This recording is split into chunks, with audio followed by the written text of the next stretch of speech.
Abra sua Bíblia em João capítulo 9. João capítulo 9. Tem um ditado que diz que o pior cego é aquele que não quer. Pior cego é aquele que não quer. Pior cego é aquele que não quer ver. Quem quer ver aqui diz amém.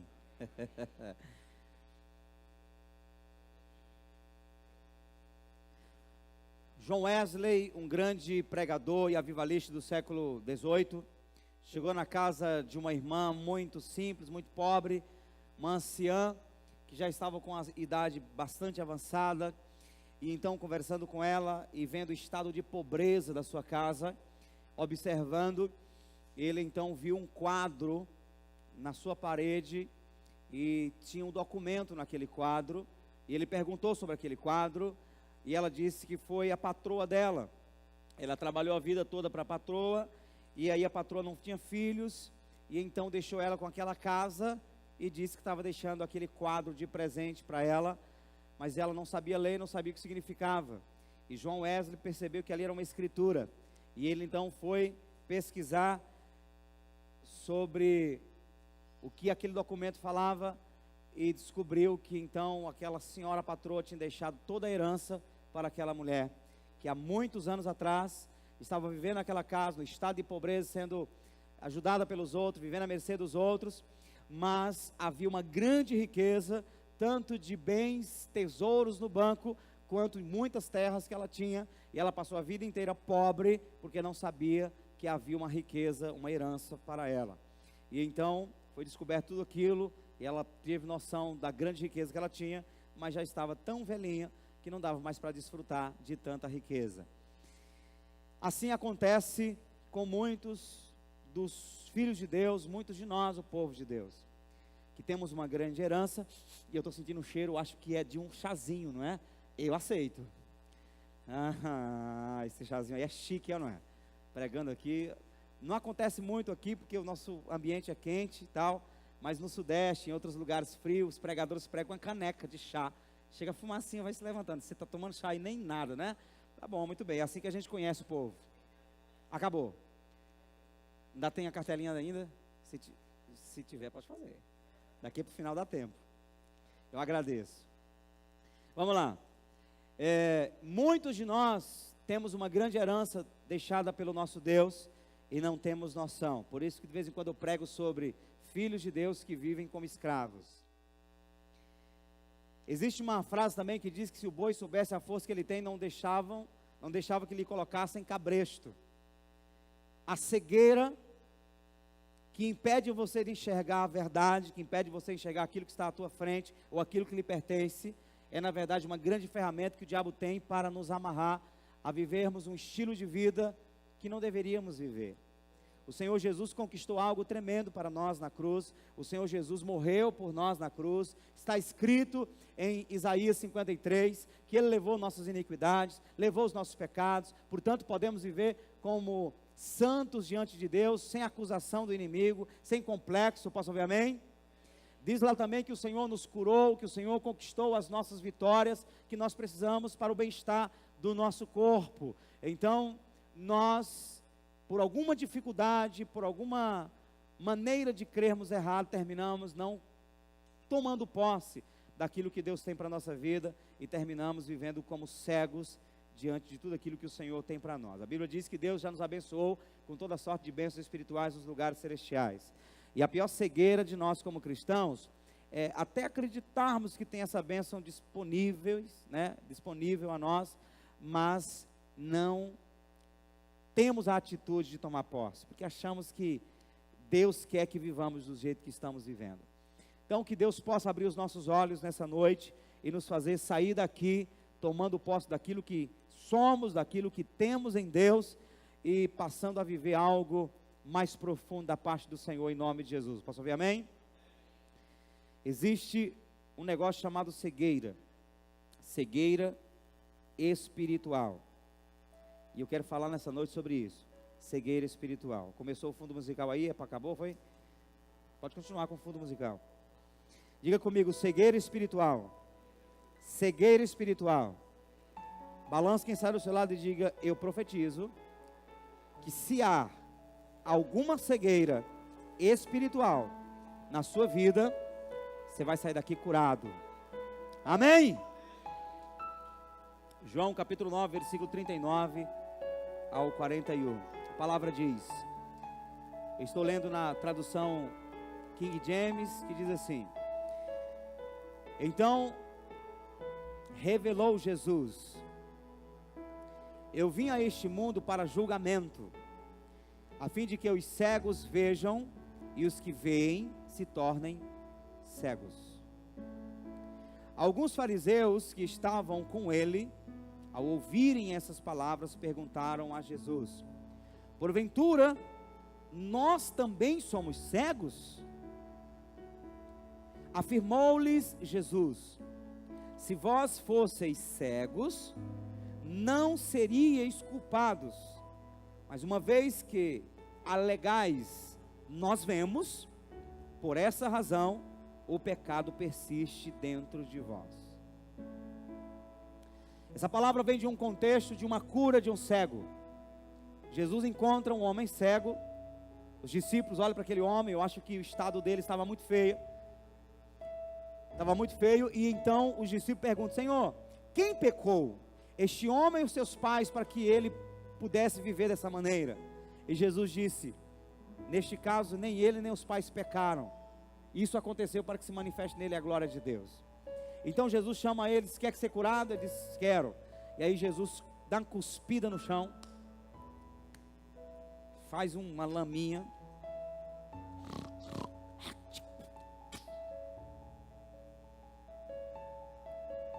pegou aquela lama e passou nos olhos do cego. O nome desse tipo de milagre é um milagre que Deus opera por meio de um ponto de conexão. Ele usou 2 pontos de conexão, usou a sua saliva e usou o barro. E quando aquilo tocou os olhos, estava indo com uma unção, com poder. Como o lenço de Paulo, as vestes de quem está ungido, tem virtude para curar, para libertar. Amém? Você pode tranquilamente chegar na sua casa, colocar a mão sobre a sua cama e dizer: Senhor, eu declaro essa cama consagrada a Ti. Tanto eu quanto o meu cônjuge ou qualquer pessoa que deitar será abençoada, terá bom sonho, bom sono. O diabo não vai ter poder de tocar, porque Deus unge coisas para abençoar as nossas vidas. Amém, irmãos? A mulher tocou a orla do manto de Jesus, foi curada. O lenço de Pedro, de Paulo, ia, tocava as pessoas, eram curadas, os demônios saíam gritando. A sombra de Pedro fazia com que as pessoas eram curadas. Então, a unção do Espírito Santo também se manifesta por meio de objetos. A gente não concorda quando as pessoas, as igrejas, por exemplo, fazem disso um estilo de trabalho. Por exemplo, orar, ungir a rosa para as pessoas levarem. Nós não concordamos com isso, para que o povo não comece a transferir fé para objetos, em si para o Senhor. Mas Deus usa. Tem gente que faz o sal grosso, faz até a ruda, que é usado na macumba, né? Tem igrejas que usa rosa, usa lenço, usa... Então eu não concordo com essa questão de usar isso como um objeto de fé, como estilo de trabalho da igreja. Não daremos isso ao povo. Mas a partir do momento que você traz uma roupa de uma pessoa que não está conseguindo trazer na igreja, e você gostaria que a gente orasse por essa roupa, peça de roupa, uma foto, ou mostrar foto no celular, ou trazer qualquer peça dessa pessoa, e pedir, e trazer que na hora da oração, apresentando para Deus, saiba que quando esse objeto volta ungido, e a pessoa quando usar, será abençoada, sem sombra de dúvidas. Tinha uma água que estava adoecendo todo mundo, chamaram o profeta Eliseu. Ele pega e pede um tanto de sal. Me dá uma vasilha de sal aí. Ele então, com a unção de profeta, ora e joga o sal na água e a água fica curada. Então Deus usa objetos como ponto de conexão. Amém? Se você um dia perceber que alguém trouxe alguma peça aqui, não critique. Tem gente que traz foto, a gente ora. Chave do carro, a gente ora. Chave da casa, a gente ora. E saiba que isso é de Deus. Porque a unção do Espírito Santo vai. A tua fé faz com que a unção de Deus seja atraída para esse objeto e a presença de Deus vai. Deus sempre usou isso. O cajado de Moisés, tinha uma água que estava amarga lá no deserto. Moisés tirou um galho de uma árvore, jogou na água, a água ficou doce. Então Deus sempre usou coisa. O cajado, por exemplo, de Jacó. Jacó foi trabalhar para o sogro, e ele disse, olha, a ovelha que nascer pintada, essa ovelha é a minha renda. Ele pegou, pareceu macumba. Pegou as varetas, um monte de vareta, e ele raspava uma parte, deixava a outra, raspava e deixava pintada a vara, e colocava na lama da lagoa. Quando a ovelha vinha, bebia água e voltava e olhava para a vareta, os borreguinhos nasciam tudo pintado. Era a maneira que Deus usava como ponto de conexão para abençoar. Isso não pode virar um estilo de trabalho de uma igreja, mas Deus usa objetos, Ele sempre usou e sempre usará. Amém? Posso ouvir aleluia? Óleo da unção é um objeto, um ponto de conexão que o Senhor usa. Neste momento, Jesus cospe no chão. Teve outro momento que ele não precisou cuspir no chão, ele não fez lodo, ele cuspiu dentro da boca. O povo critica os pregadores que tem umas coisas que eles fazem assim, não sei para quê. Acho que se Jesus vivesse no século 21, todo mundo ia correr das igrejas. Então chegou o mudo, fala não, abre a boca, abre. Cuspiu dentro da boca do cabra. E o cara começou a falar. Viu o nome da igreja? Igreja do Cuspe Santo?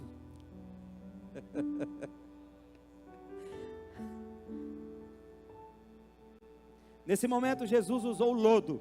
Ele lameou o chão e colocou e disse, vai se lavar lá no tanque.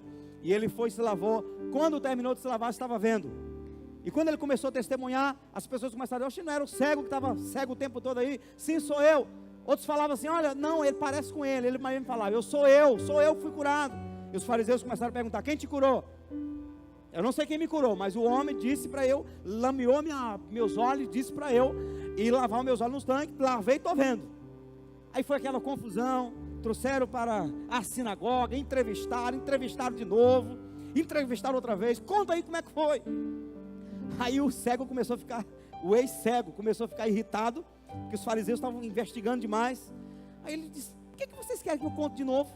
Eu já falei, foi assim, eu já falei. O que é? Vocês querem ser discípulo dele também? E os fariseus achavam que era um insulto. Discípulo dele, seja você e não nós. Esse homem é pecador, nós somos discípulos de Moisés. Aí o cego disse, se ele é pecador, eu não sei, só sei que eu era cego e agora vejo. Posso ouvir um aleluia? Se você era pecador, eu não sei. Se você era alguém, zero à esquerda. Se você era ovelha negra da família. Se você era um ninguém nesse mundo, eu não sei. Só sei que você era e agora não é mais. Porque Jesus te curou. Amém? Assim que se alguém está em Cristo, nova criatura é, as coisas velhas já passaram, eis que tudo se fez novo. Você é uma nova criatura. Você é um novo homem, uma nova mulher em Cristo Jesus.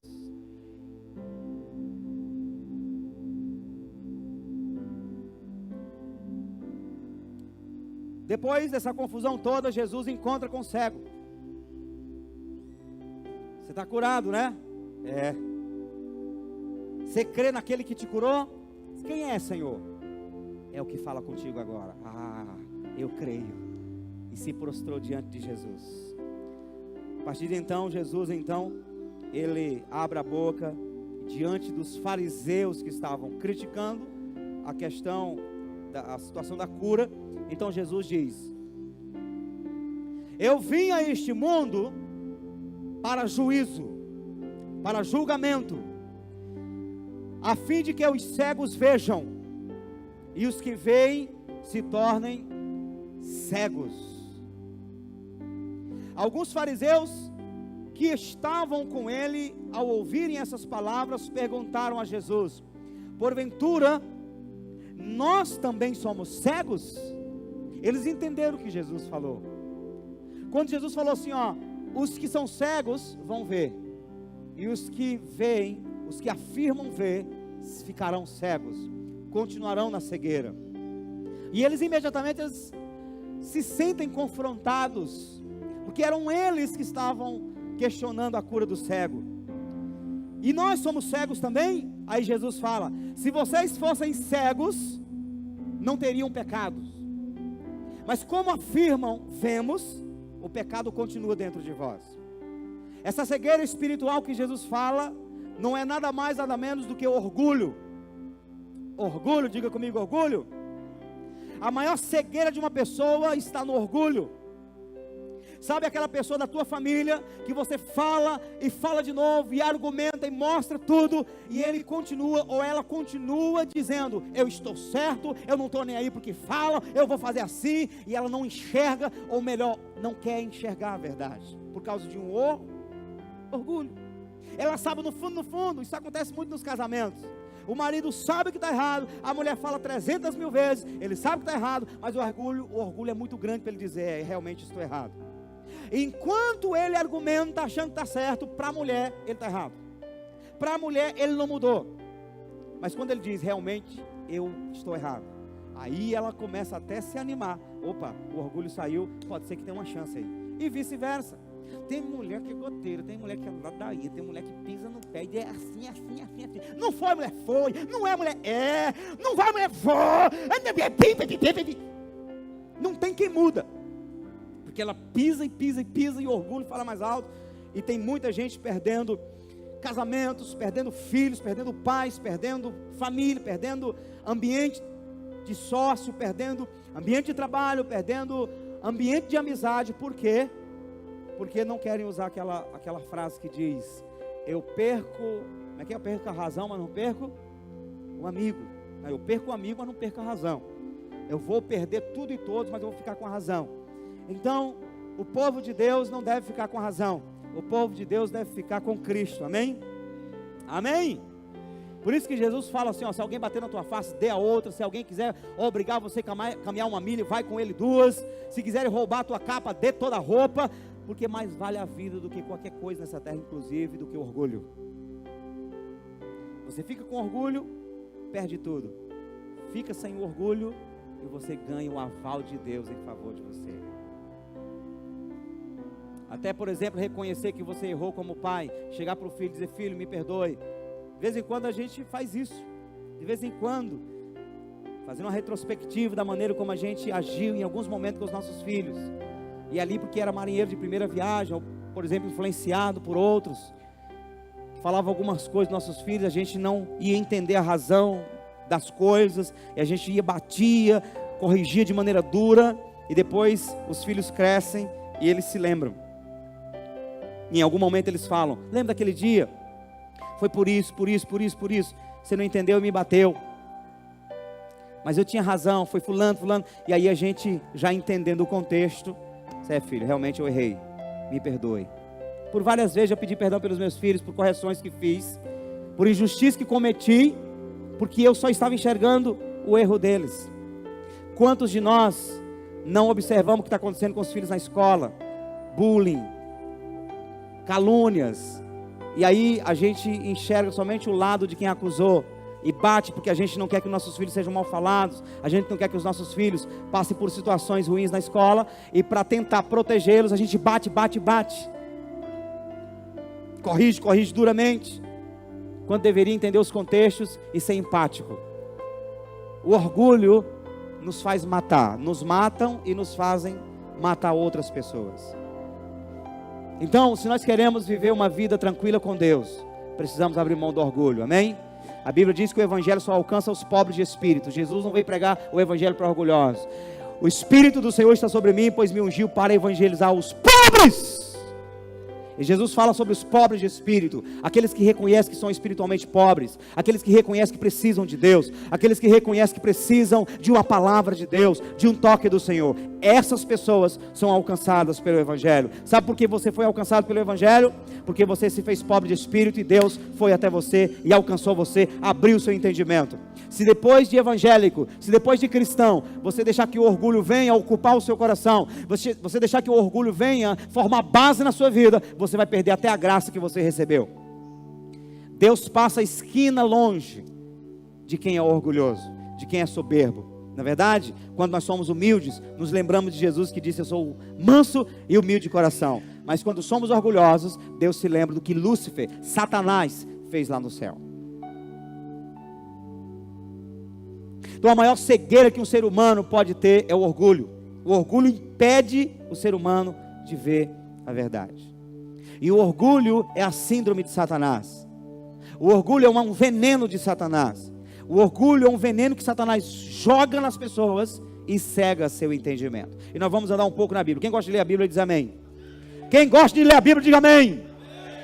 Balance quem sai do seu lado, diga: eu quero ver hoje se você tem Bíblia aí para folhear. Amém? Vai ser colocado aqui no telão, mas não depende do telão. Abra a sua Bíblia. Nós vamos para 2 Coríntios, capítulo 4, versículo 4. 2 Coríntios 4, 4. Lá está dizendo: o Deus deste século, Deus com D minúsculo. Na King James diz: o Deus desta presente era perversa, cegou. Diga comigo: cegou. Diga: cegou.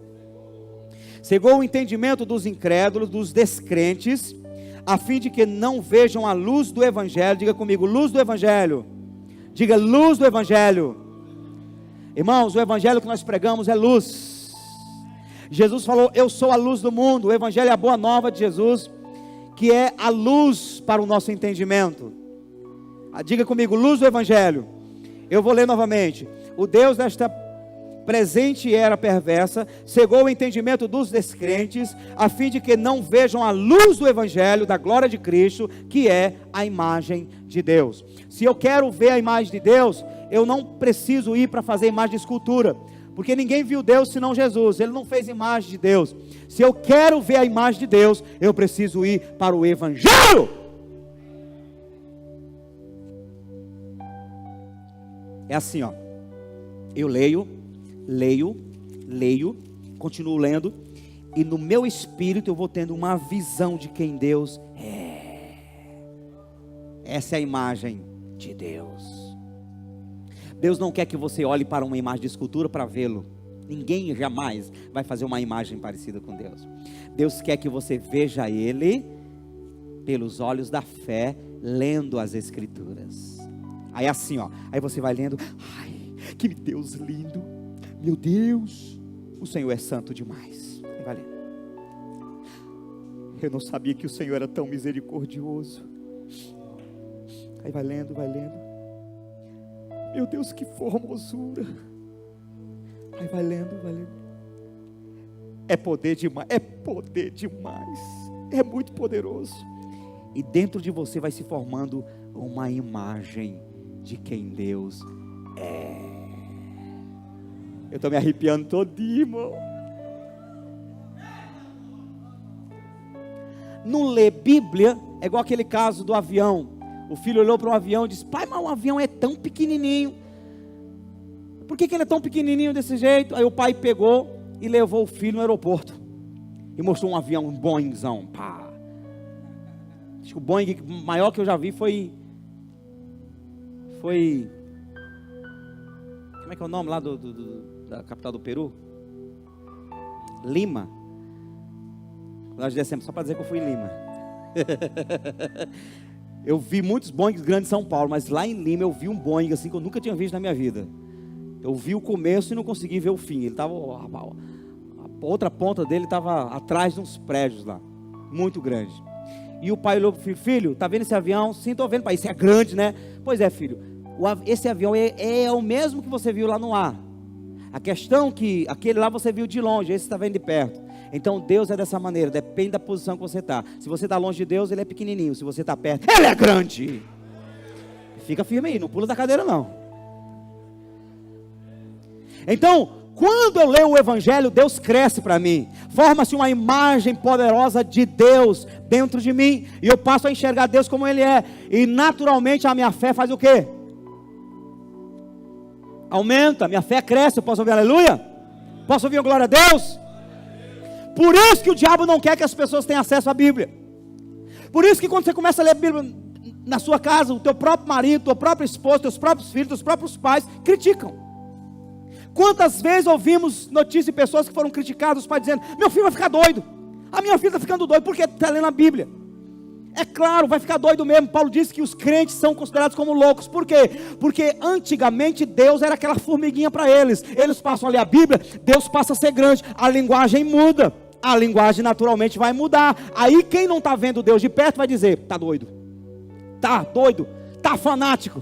Por quê? Porque o Jesus era uma pessoa histórica, que a gente falava só no dia de Natal, que a gente falava somente lá na Páscoa, comentava-se sobre Jesus na época. Agora não, agora Jesus todo dia e toda hora. Todo dia e toda hora você fala de Jesus. Jesus é lindo, Jesus é maravilhoso. Aí quem não está vendo Jesus dessa maneira vai dizer o quê? Está fanático. Meses depois de convertido, eu fui para o Canto do Buriti, visitei os meus avós, e era Jesus de manhã, de tarde, de noite. Ficou sem graça, ficou assim, constrangedor o negócio. E aí meu pai olhou para mim e disse: para que isso? Para que isso? Toda hora Jesus, Jesus, Jesus, Jesus, toda hora. Para que isso? Não precisa disso. Não precisa disso. Os outros crentes, você não precisa disso. E eu achava que estava normal, porque era o que estava no meu coração. Aí a minha irmã olhou para mim e disse: por que aqui antes a gente chama, todo mundo chama Jesus, Jesus. Agora vocês crentes, na hora que entra na igreja, Jesus, Jesus, Jesus. É porque até o nome a gente quer falar direito. Não é Jesus, é Jesus. Não é assim que está escrito? A gente quer falar direitinho para agradá-lo. Antigamente se colocava o nome de Deus em D minúsculo, Jesus, qualquer. Não, agora a gente quer colocar tudo direitinho, porque até no ato de escrever a gente quer respeitá-lo. Diga amor por ele. Amém? Isso acontece quando? Quando nós realmente lemos o Evangelho. Por isso que o diabo não quer que você pregue o Evangelho. Por isso que em 1500, quando a Igreja Católica tirou a Bíblia da mão do povo, não deixou o povo ter a Bíblia, mas a Bíblia só estava na mão dos papas, na mão dos bispos e de alguns padres. O povo não tinha acesso às Escrituras, para que tudo que eles falassem, o povo obedecesse cegamente. Lutero fez o quê? Qual foi a tônica da reforma de Lutero? Pegar a Bíblia e colocar na mão do povo. E dizer: vejam que a Bíblia diz que a salvação não é comprada por obras. Ninguém se compra pedacinho de céu, de terra no céu. A salvação é por graça. Se arrependeu dos pecados, entregou a vida para Jesus, você é salvo. Foi isso que Lutero deu para o povo. Foi essa mensagem que Lutero trouxe para o povo. E é por isso que tentaram matar Lutero. Como mataram tantos outros, graças a Deus não conseguiu matar Lutero. E por causa disso você e eu temos acesso ao Evangelho hoje. Amém? Posso ouvir aleluia? Diga glória a Deus pela vida de Lutero. O diabo não quer que você leia a Bíblia.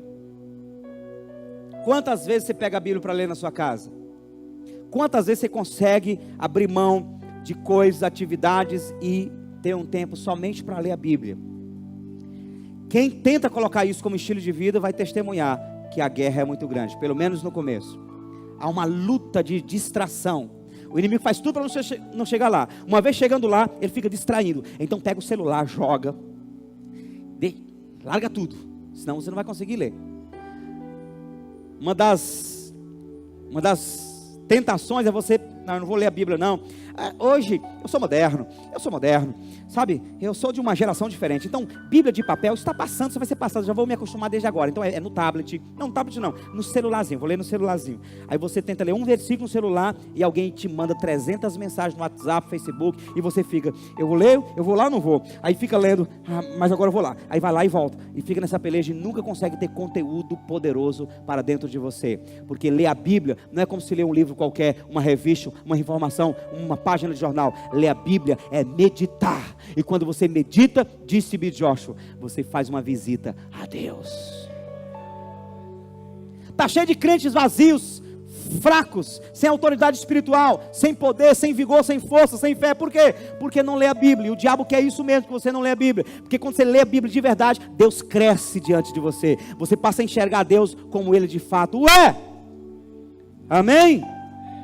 Então vou ler de novo para que você tenha uma maior compreensão do que significa esse versículo. O Deus desta era, desta presente era perversa, cegou o entendimento dos incrédulos, dos descrentes, a fim de que não vejam a luz do Evangelho da glória de Cristo, que é a imagem de Deus. Quem crê em Jesus, diga amém. Se você já crê em Jesus, significa que o diabo não consegue mais cegar você. Você está livre. Posso ouvir um aleluia? Posso ouvir um glória? Ele não tem mais poder sobre você. Ele pode tentar, você pode cambalear para um lado, cambalear para o... É uma seta aqui, seta dali e tudo. Mas o principal você já tem. Você crê! A Bíblia diz que quem crê, vê a glória de Deus. Aleluia! Vamos lá para Efésios capítulo 1, versículo 17 e 18. Efésios 1, 17 e 18. Já vou começar a ler para você aí ter uma noção se você está rápido na Bíblia. Para que o Deus de nosso Senhor Jesus Cristo, Efésios 1, 17. Para que o Deus de nosso Senhor Jesus Cristo, o Pai da glória, vos deu espírito de sabedoria e de revelação, no pleno conhecimento dele. Ora, ou melhor, oro ainda para que os olhos do vosso coração sejam iluminados, para que saibais qual seja a real esperança do chamado que ele vos fez. Quais são as suas riquezas, as riquezas da glória, quais são as riquezas da glória da sua herança nos santos. Oro ainda para que os olhos do vosso coração sejam iluminados. O coração tem olho. O meu coração tem olho, os nossos corações têm olhos. E olha a boteca dos olhos aqui, ó. Quando a Bíblia fala de coração, está falando do espírito. Quando a Bíblia fala de mente, está falando da alma. Ok? Amém? Coração está ligado ao espírito. Mente está ligada à alma. Então quando Paulo diz assim, ó: eu oro para que os olhos do vosso coração sejam abertos.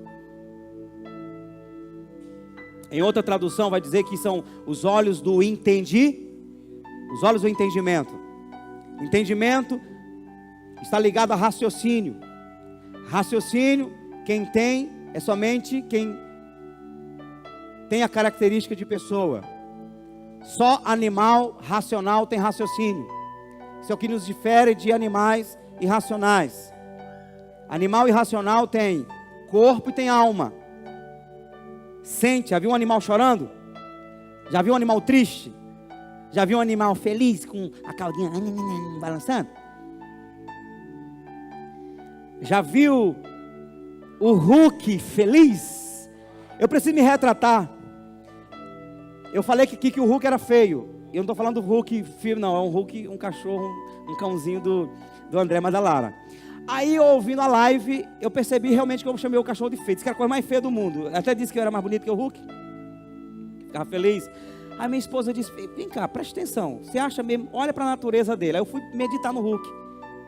E eu enxerguei a coisa mais linda no Hulk. Rapaz, é uma figura mesmo.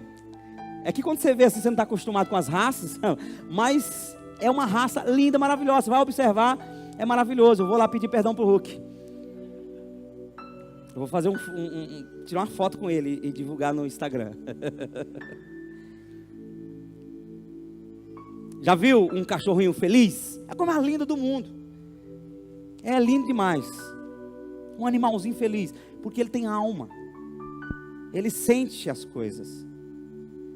No interior é constrangedor, é comovente quando um boi é abatido no meio do limpo, que não é levado para um local específico, e o gado, o resto do rebanho, tem acesso ao sangue. Vem todo o gado e começa a chorar ali, ó. Ficam chorando diante do sangue. Quem é do interior, quem sabe disso? Quem sabe disso? Quem confirma? Porque tem alma. Só que ele não entende o que está acontecendo. É instinto.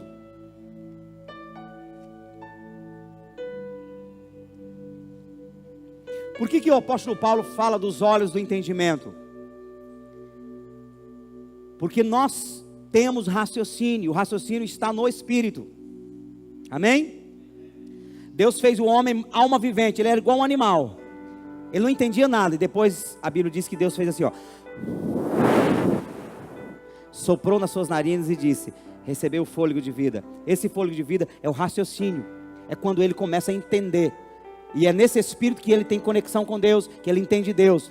E quando ele pecou, o homem pecou no Éden, e ele se separou nesse espírito, ficou separado de Deus. Ele não teve mais conexão com Deus. É tanto que Adão ouvia a voz de Deus. Adão, desculpa, colocou nome nos animais. ele conversava com Deus, mas a partir de então, ele não teve mais essa comunhão com Deus, ele não teve mais raciocínio. E a ciência diz que o homem não consegue usar mais do que 13% do seu cérebro. Quando alguém consegue chegar aos 15%, é um Bill Gates da vida, um Steve Jobs, ou aqueles filósofos que fizeram a diferença. Consegue raciocinar um pouco mais profundo. E até dentro desse raciocínio, eles vão profundo, mas quanto mais eles alcançam, mais alguns deles pendem para o erro e vai para o ateísmo. Porque foi bloqueado o entendimento do homem. O homem não consegue, pelo seu intelecto, entender Deus. Porque foi privado, foi roubado dele esse raciocínio, esse entendimento das pessoas de Deus.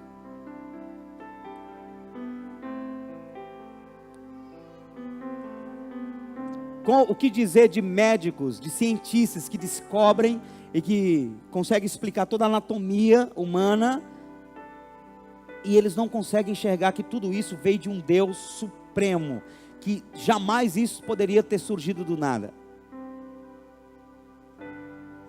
Um cérebro tem mais ligações do que os fios dos aparelhos do mundo inteiro. Como não reconhecer que por trás disso há um Criador supremo? Por quê? Paulo disse que a sabedoria do mundo é loucura para Deus. Por quê? Porque a sabedoria do homem, ela está contaminada, ela foi cega pelo Deus deste século. Então, ele entende tudo sobre a matéria, mas não entende nada sobre Deus, porque ele foi cortado, a conexão com Deus. A conexão com Deus foi cortada. Eu sempre falo sobre isso. Uma vez, trabalhando no hospital, eu não era médico ainda, eu era apenas um porteiro, mas na hora do almoço eu almoçava junto com os médicos. Então, e onde eu estava sempre falando de Jesus.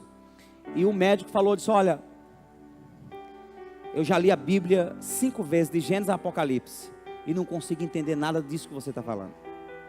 Ele falou, minha irmã é missionária, ela anda no mundo inteiro pregando a Bíblia, mas eu mesmo não consigo entender nada. E eu, um Zé alguém, já não era mais um Zé ninguém, Zé ninguém antes de se converter. Depois de me converter já passei a ser um Zé alguém. E falando da palavra, e mostrando para ele as verdades dos oráculos divinos, e ele não entendia. Por quê? Porque o intelecto do homem foi atingido pelo Deus deste século. Se você está aqui na igreja, já está há um tempo, escuta, não entende nada, sinta em dizer, você ainda está cego. Quando o toque da revelação chegar no seu espírito, e o Senhor passar aquele lodo com cuspe, nos seus olhos espirituais, aí você vai olhar e dizer assim,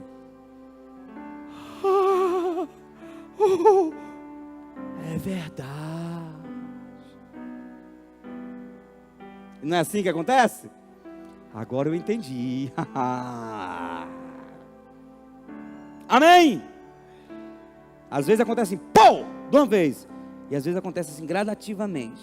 De repente, o marido escuta a mulher dizendo, ó, bem, a Bíblia diz isso e isso. É isso que quer dizer, né? Mulher, é isso aí. E o marido chega para a mulher, é o seguinte, a Bíblia está dizendo isso, isso e isso. Já está começando a ter algumas focos de luz no seu entendimento. Que é isso? Está gerando dentro dele ou dentro dela um novo entendimento, um novo nascimento. É o Senhor abrindo os olhos do entendimento, tirando a cegueira. Amém? Aleluia. Então o apóstolo Paulo diz assim, eu oro para que vocês tenham os olhos do coração abertos. Porque quanto mais você enxerga o evangelho, quanto mais você enxerga o reino espiritual, mais você é resolvido. Uma pessoa desesperada demais, ansiosa, tudo quer resolver na força do braço, está entendendo um pouco o evangelho. Quando ela é mais tranquila, mais paciente, crê mais, espera mais, ora mais, pensa mais antes de tomar atitudes, porque ela sabe que Deus está no controle de tudo. Isso significa que ela já está enxergando um pouco mais. Amém? Quantos de nós temos uma Bíblia na mão e sempre estamos tendo que voltar atrás em atitude que tomamos? Por causa da ansiedade, por causa da emoção, por causa do momento, a gente sempre volta atrás. Ah, meu Deus, eu errei. Ah, meu Deus, errei de novo. Ah, meu Deus, errei de novo. Vamos dar uma paradinha, vamos mergulhar um pouco mais, vamos deixar Deus abrir um pouco mais nossos olhos, para que a gente possa ter possibilidade de acertar mais vezes, amém? Por quê? Porque Jesus falou assim, ó, vocês erram, com razão, porque não conhecem as Escrituras, nem o poder de Deus. Porque quem tem revelação das Escrituras, tem no pacote completo o poder de Deus. Se eu conheço as Escrituras, eu me submeto mais, porque eu sei que o poder de Deus está em ação. Exemplo, os soldados de Israel estavam todos batendo o joelho um no outro, todo mundo com medo do gigante Golias. Davi, da minha altura, é nós na Philips, Playboy em DVD, chega e ele vê o mesmo gigante Golias que todo mundo está vendo. Só que os soldados israelitas enxergavam o gigante Golias de perto, bem grande, e enxergavam um Deus bem pequenininho, mais longe ainda, como aquela criança enxergando aquele avião. Davi enxerga o gigante Golias, digamos aí 200 metros, 300 metros de distância, só que a 1 centímetro dele, ele estava enxergando o poder de Deus, a grandeza de Deus. Quem foi que escreveu dizendo, com Deus saltamos muralhas? Quem escreveu? Davi. Quem escreveu dizendo, uns tropeçam e caem, nós nos levantamos e nos mantemos de pé. Muitos confiam em carros e outros em cavalos, mas nós faremos menção do Senhor dos exércitos. Quem escreveu? Davi. Quem foi que escreveu o salmo dizendo assim, Deus com a sua voz faz trovejar, faz separação das labaredas de fogo, faz tremer o Líbano, os cedros do Líbano, ele faz parir as corças, a voz de Deus é gloriosa e no templo todos dizem glória. Quem escreveu? Davi. Quem escreveu os Salmos 91? Aquele que habita no esconderijo do Altíssimo, a sombra do Onipotente descansará. Direi do Senhor, Ele é meu Deus, o meu refúgio, a minha fortaleza, e nele confiarei. Quem escreveu? Davi. Quem escreveu os Salmos 46? Ainda que as águas rujam, os montes se transportem para os meios dos mares, ainda que as nações se embraveçam, se estremeçam, o Senhor dos exércitos está conosco.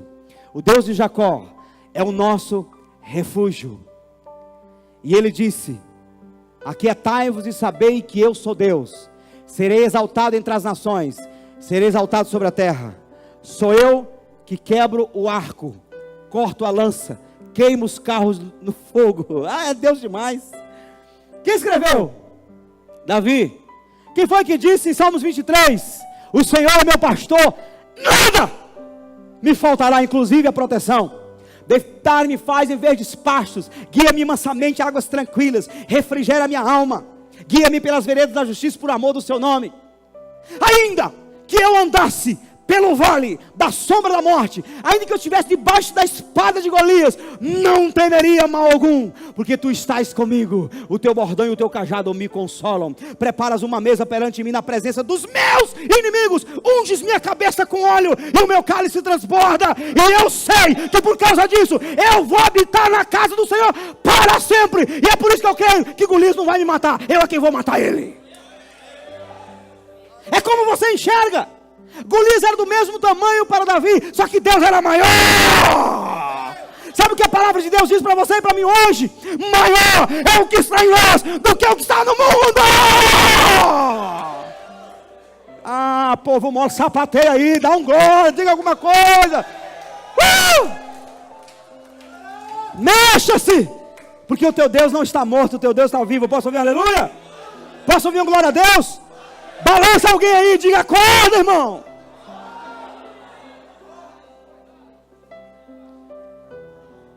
Bora, Raimundo.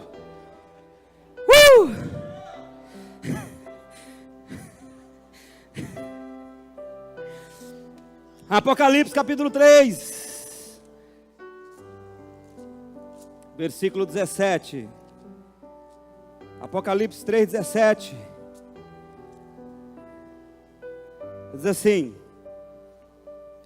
e ainda dizes, estou rico, conquistei muitas riquezas, e não preciso de nada mais. Contudo, não conheces que és miserável, digno de compaixão, pobre, cego e nu. Está falando para uma igreja que dizia que já estava bem, porque o pior cego é aquele que não quer ver. É uma igreja que dizia que estava rica, estava muito bem, obrigado, porque ela estava num contexto de prosperidade. Ela prosperava porque o ambiente dela era próspero, a cidade era próspera, a igreja consequentemente era próspera, e ela dizia: não tenho falta de nada. Mas ela esqueceu que ela deixou de buscar, ela esqueceu que ela deixou de se posicionar, de adorar o Senhor, e ela perdeu o fogo, ela perdeu a presença.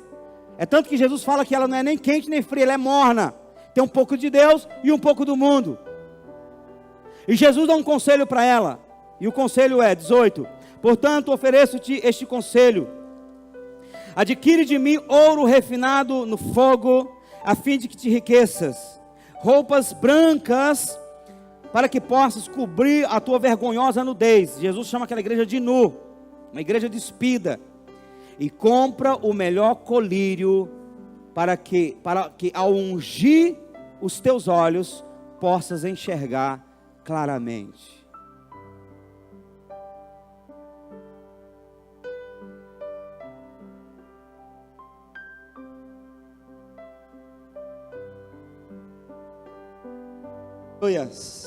Nós precisamos ter cuidado.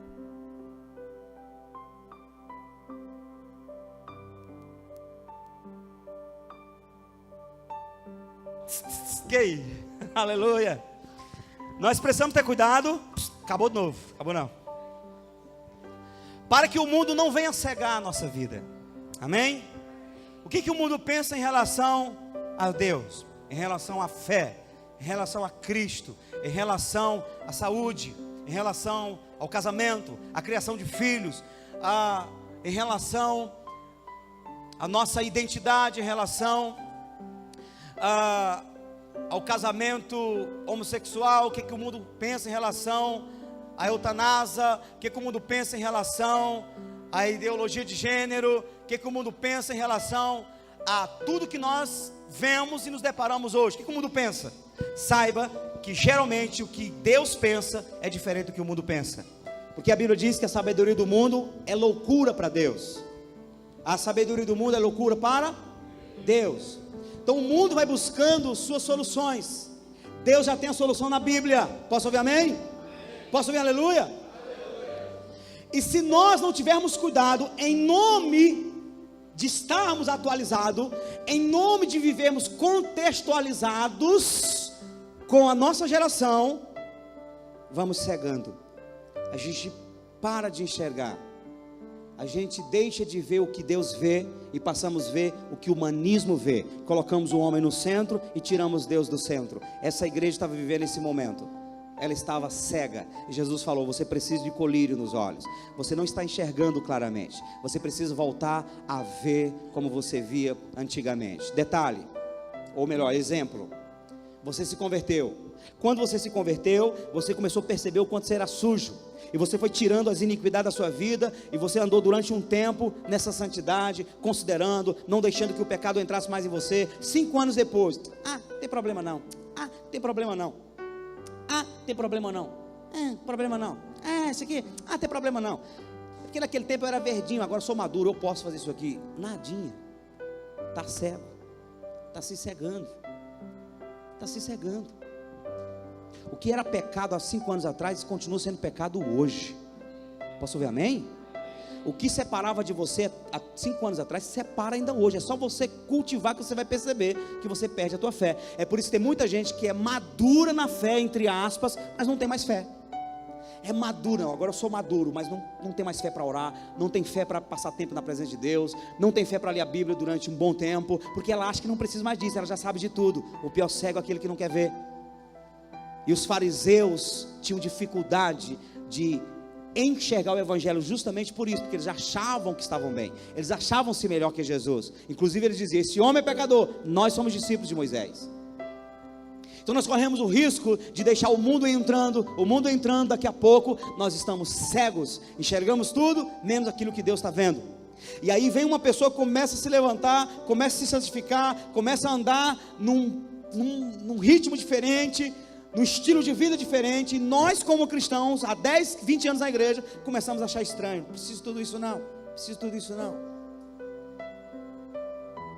Infelizmente, nós estamos vivendo num tempo muito difícil. Eu não tenho dúvida que é os últimos tempos. Nós estamos vivendo um tempo em que, quando você vai fazer uma pesquisa sobre, por exemplo, escândalos,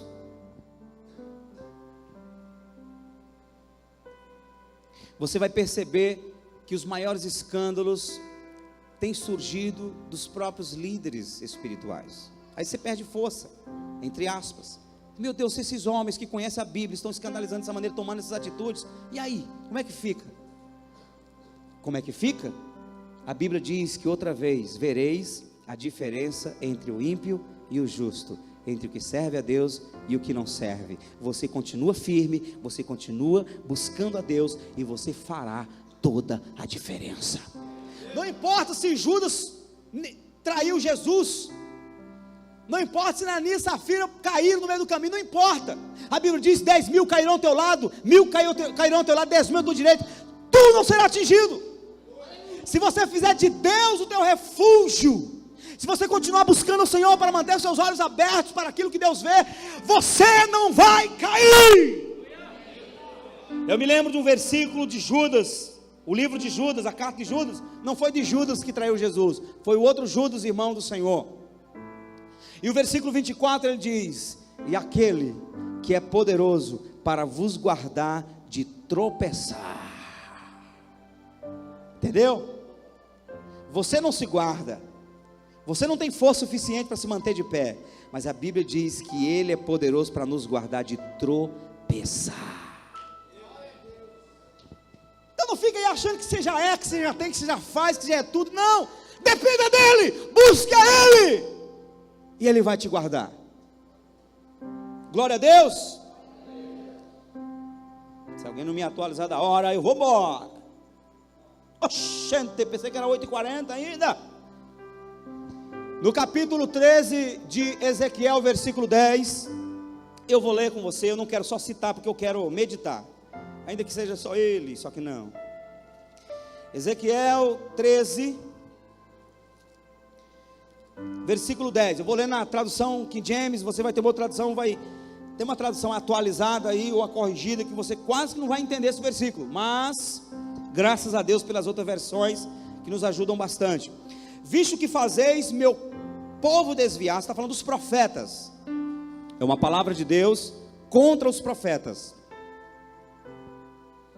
Visto que fazeis meu povo desviar-se da verdade, pregando-lhe paz, quando na verdade não há possibilidade alguma de paz, e quando labutam na construção de um muro fraco, e tentam esconder sua fragilidade, reboscando-o com argamassa e passando cal. Que significa? Os profetas, esses profetas que Deus está denunciando, eles viveram na época de Jeremias. Jeremias começou a denunciar o povo de Israel: vocês estão em iniquidade, vocês estão pecando, vocês precisam se arrepender, porque vai virar uma grande calamidade, está vindo grandes ruínas contra a nação de Israel, por causa do pecado de vocês. Sabe como Ezequiel, sabe como Jeremias eram correspondidos? Eles eram criticados e perseguidos. Se levantavam outros profetas dizendo: assim diz o Senhor, não vai acontecer nada disso, está tudo tranquilo, está tudo em paz, está tudo favorável. Aí Deus manda dizer: ai dos profetas que pregam dizendo, há paz, quando não há paz. Há paz, quando não há possibilidade de ter paz. E aí vai dizer que o estilo desses profetas, o trabalho deles era semelhante a uma construção de um muro. Pega um muro, aqui quem é pedreiro sabe, pega o muro, levanta os tijolos e não coloca massa, não coloca cimento, não coloca firmeza para ele ficar firme. Aí ele fica todo frágil, reboca ele. O muro está frágil. Aí sabe como que se faz para camuflar isso? Põe argamassa e põe cal em cima, fica tudo bonitinho. Mas se alguém chegar e se escorar, o muro cai com ele. Então, esses profetas são semelhantes a esses pedreiros que ficam levantando muros que não aguentam nada, mas está camuflado, está bonitinho, vai cair. Esses profetas diziam assim: não se preocupa não, está tudo certo, está tudo maravilhoso, está tudo favorável. Camuflavam, traziam uma palavra dizendo que era o Senhor. Deus me deu um sonho maravilhoso, dizendo que um grande jardim está vindo para todo Israel. Ah, Deus está mostrando que o rei vai ser honrado, e papapi para papá, e o povo no pecado. Se Deus está aprovando a gente, então está tudo bem, está tudo favorável. Nós podemos continuar no pecado e não tem problema nenhum. Aí Babilônia veio e salopou o povo.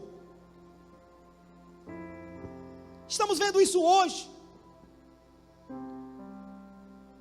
Estamos no século 21, pecado continua sendo pecado, as pessoas continuam pregando, e os pastores, ao invés de denunciar o pecado, estão lá, falando de chave de vitória, falando de campanha de prosperidade, disso, daquilo outro, e não denuncia o pecado, e está construindo um muro frágil. Quando vier o vento, cai todo mundo.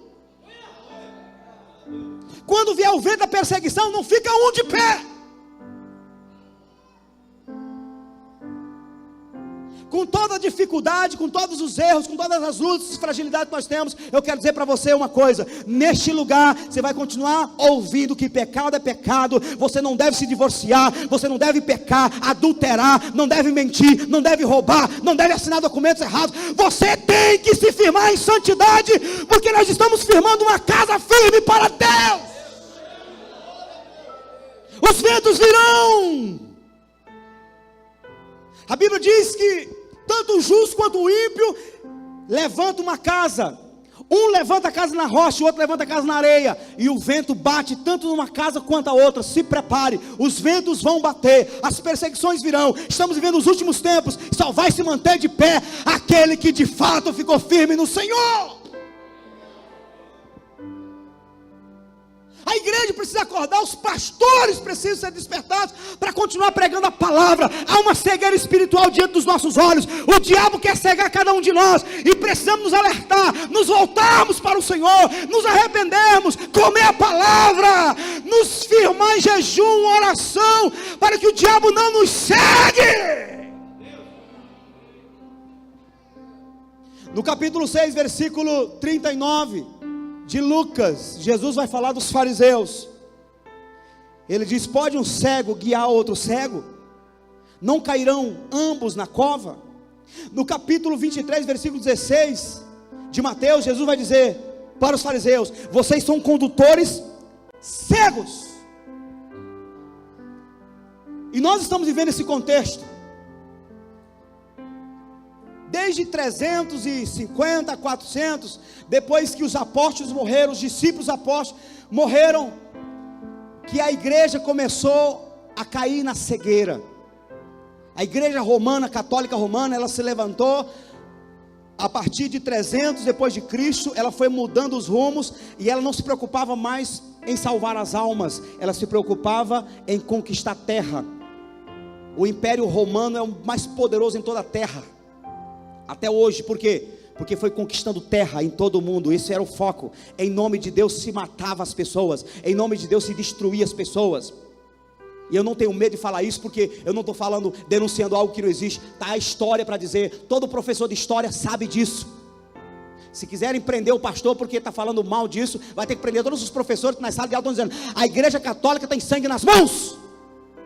Em nome da Santa Inquisição matou mais gente do que a Segunda Guerra Mundial. Mais de 62 milhões de pessoas morreram nas mãos da igreja católica, entre homossexuais, bruxas e protestantes. Em nome de Deus, me diga se uma instituição como essa tem Deus. Não tem. É maldita.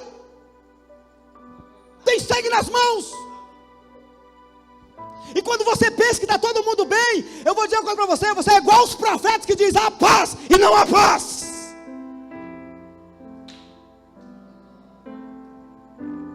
Você chega em Oséias, eu vou mostrar um versículo, mostra aqui, Oséias, capítulo 4, versículo 12. Vou mostrar algo aqui, e você vai ver que tem muita gente caindo na cegueira. 4:12 de Oséias: o meu povo consulta a sua madeira, e a sua vara lhe responde, porque o espírito de luxúria os engana, e prostituem-se, apartando-se da sujeição do seu Deus. Como é que se explica isso? O povo que adora imagem de escultura, o meu povo, porque o povo que adora imagem de escultura é em nome de Deus. Eu estou buscando a Deus, eu estou indo através de Maria, Pedro, Paulo, João, Chico Xavier, Iemanjá, estou indo buscar a Deus. O meu povo consulta a madeira, e a sua vara lhe responde, imagem de escultura, porque o espírito de luxúria os engana.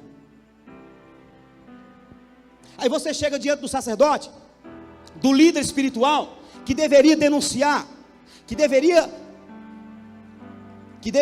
fazer conexão desse versículo com Êxodo 20, versículo 2, quando diz: não farás para ti imagem de escultura, nem do que há no céu, nem na terra, nem debaixo da terra. Os líderes espirituais que deveriam falar, mostrar para o povo isso, sabe o que eles dizem? Não tem problema não, tudo mudou.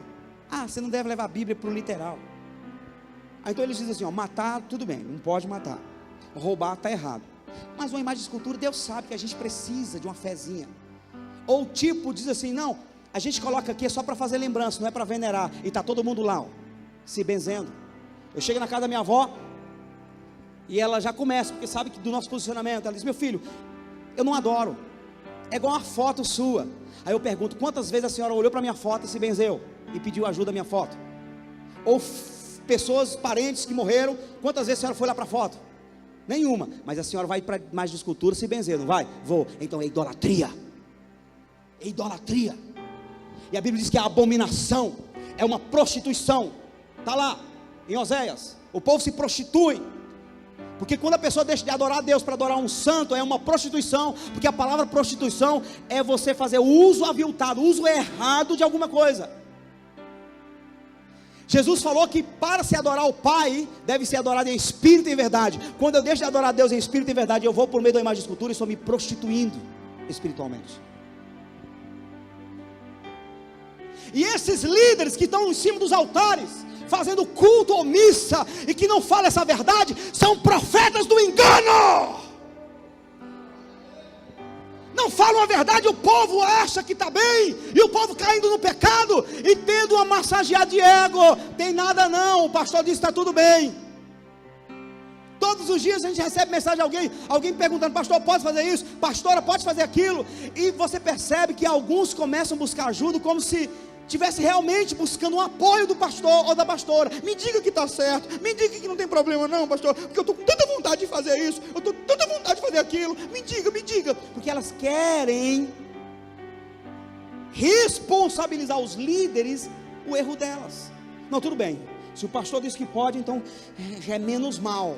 Não pode não! Aliás, poder até pode, até ir para o inferno pode, mas não deve. A Bíblia diz: todas as coisas me são lícitas, mas nem todas as coisas me convêm. Posso ouvir um amém, irmãos? Você vai ter que me perdoar na terra ou lá depois da outra vida, porque eu vou continuar pregando a verdade. Não quebre.